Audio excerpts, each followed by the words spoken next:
Greetings, Earthling of the Great Beyond. I'm Captain Hankman of the Wonder Cheese. Welcome back. I'm just thinking about things that I'm interested in, and one of those things is my favourite TV show. Those who know me, my favourite TV show is Stargate. Stargate is basically a film that started off the franchise.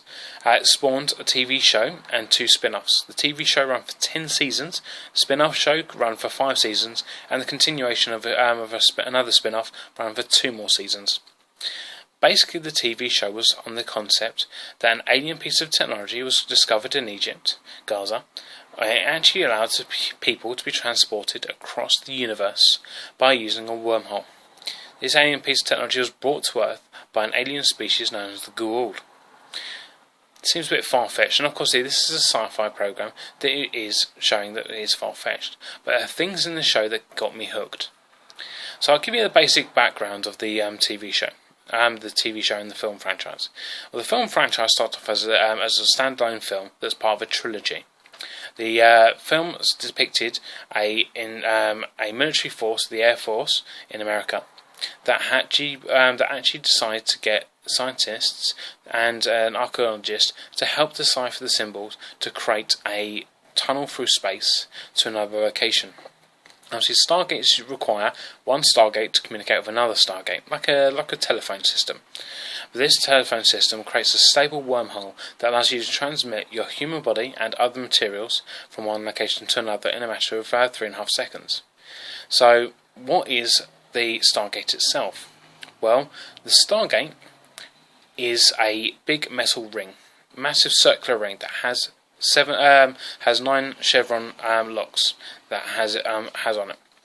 On the device itself has 36 different constellation symbols on it. These constellation symbols help represent the different constellations in our known galaxy.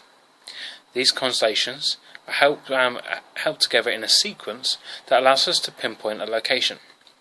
These locations are decided by 6 points of reference. The 6 points of reference creates a cross-section to a location, but you need a 7th symbol. The 7th symbol is the point of origin. This point of origin helps then transmit the destination you're going to. A way of going like dialing your phone number, but having to add an area code. So, it goes from one location to another, creates a stable wormhole between those locations that allows you to transmit your body. The wormhole itself looks like a puddle.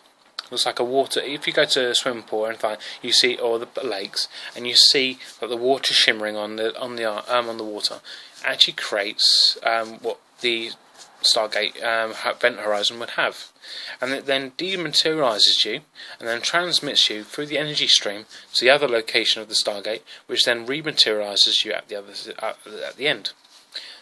So this piece of technology was brought to Earth by an alien species known as the Goa'uld. Well, that's what it says in the film. Over the TV series, it is then decided that obviously it's another species that brought it to Earth, but I'd rather not give the spoilers away for those who haven't seen this show. So I'll give you some basic background about the movie. The movie stars Kurt Russell and James Spader as the 2 main characters. You have other characters in the film which are absolutely fantastic, including some of the characters that moved on to the TV series. This idea that goes from Earth to a place called Abydos.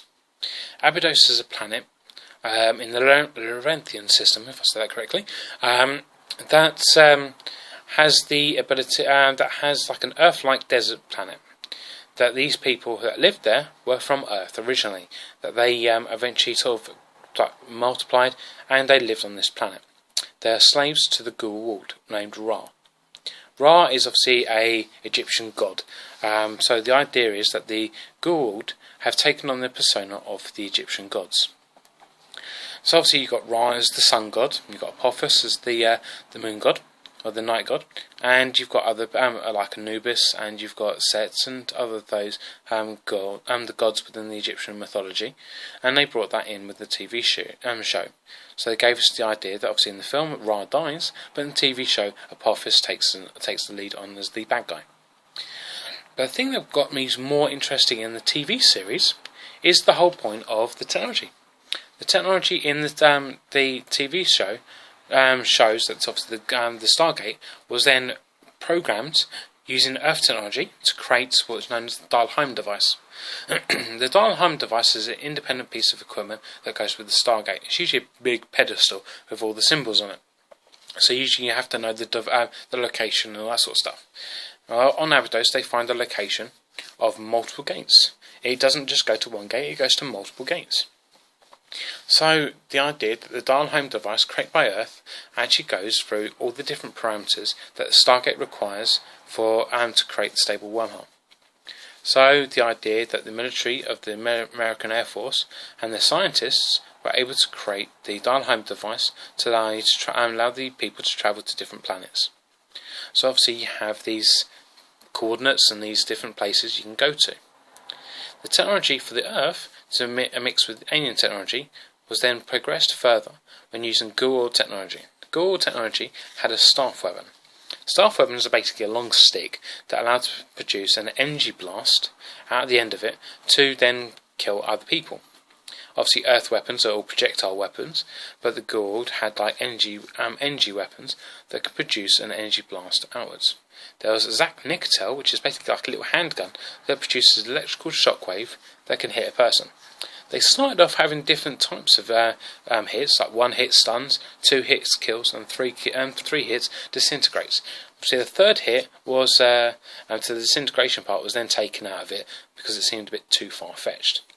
But the idea that 1 hit would stun, like a taser shot, and a second shot would then kill the person, which would completely disable the person's electrical field and kill them, which is absolutely fine.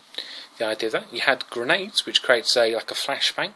You had different types of bombs in it. The Naquadah enhance. Naquadah is a element that's not native to the Earth's solar system. So the idea that this alien ring is made from Naquadah could produce and store massive amounts of electricity and then produce like as a capacitor. Naquadah is also a great explosive. The idea that the Earth technology was able to communicate with this Goa'uld technology and able to influence it by connecting to the spaceships. Spaceships were classified as like massive pyramids in space that could travel to multiple planets by using a form of space travel called hyperdrive. Hyperdrive gives a hyperspace window that basically puts you into subspace and transmits you from one location to the other, so you can go through planets and stars and all that sort of stuff without physically being in normal space. So the technology there was absolutely amazing. Obviously there's new parts to it that they brought in. They brought in different types of species of animals, like including the Nox, the Asgard, and various other species that were brought over throughout the franchise. One thing that I did like was the Ancients. The idea that they were the original gate builders. Well, I said spoilers, so sorry. But yeah, the Ancients were the ones who originally built the gates, and that the Goa'uld were just a parasitic race that took it on for themselves. So the Ancients were the idea of the first spin-off, which was Stargate Atlantis. The idea that mythical city that were destroyed, that was sunken to the bottom of the sea. So this idea that it's technologically based, massive amounts of energy that you can produce. Over the series, the 10 series and the 5 series of the Stargate Atlantis, the idea was that Earth could produce its own technology to create their own spaceships, which could create hyperdrive engines and create powerful weapons and shields. Obviously, most of this technology was adapted from space, from alien technology. So the idea that humans, in a modern day version, were able to produce crafts that could travel to other planets, including Earth being under peril several times by these alien forces that wanted to destroy us, mainly the Goa'uld. So all these planets and all these species all wanting to take over the world. Was to take over our 6 billion or 7 billion inhabitants, to take us as slaves, and the idea that this group of people, SG-1, were able to thwart this massive amount of attacks by using their ingenuity. The SG-1 was all built on 4 different people. First, Jack O'Neill, who was a military leader who was a bit silly, but a bit simple, but he was a great leader. Samantha Carter, an engineer and physicist who knew everything about the gate as possible, knew everything about technology. She was obviously a military person, but she was more of the technological side of it. So if anything comes up with technology, she was the one who was dealing with it. You had Daniel Jackson, who's the one who deciphered the original gate sequence itself. He's more of the moral compass of the show. He's the one who deals with the communications, the translations, and he's the one who's more of the backbone of the group. He's the one who keeps everyone standing up. And the fourth person that joined was Teal'c. He's one of my favourite characters. He's the one who keeps going. Indeed. He's the character that's obviously a Jafar, which is a servant god of servant slave of the Goa'uld, who turns upon his leader, and then decides to help out the SG-1 into becoming sort of the team and taking over and freeing up all the slaves. So the idea of this TV show was great in its entirety. The idea of producing more and more characters and more villains, and the idea of using Earth-based mythology, Earth-based feelings, the cultures, different people across from the Earth going to different planets and helping out. Obviously, you had different species of animals. And different aliens, but most of the people in the TV shows were descendants of Earth. So the idea of this being like sort of alien life being out there, we could possibly be out there, our own people, our own humans, be out there in the universe, obviously using this TV shows as an example. But the technology in it and the philosophies behind it opens up more answers to questions that we've always thought about ourselves. If we're not alone, how would we react? How would we be able to communicate with people? How would we react when we find out that there's alien life out there? Would we deal with military precision? Would we start a war? Would we start a fight? Or would we be looking more into the emotional and more of the sympathetic point of view of, say, for example, the archaeologist?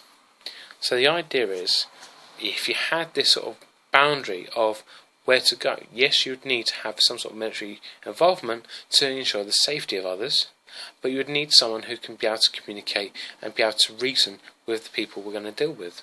And that's one thing I loved about the show. And everything that came from it actually brings up the ideas of how technology could possibly become in the future.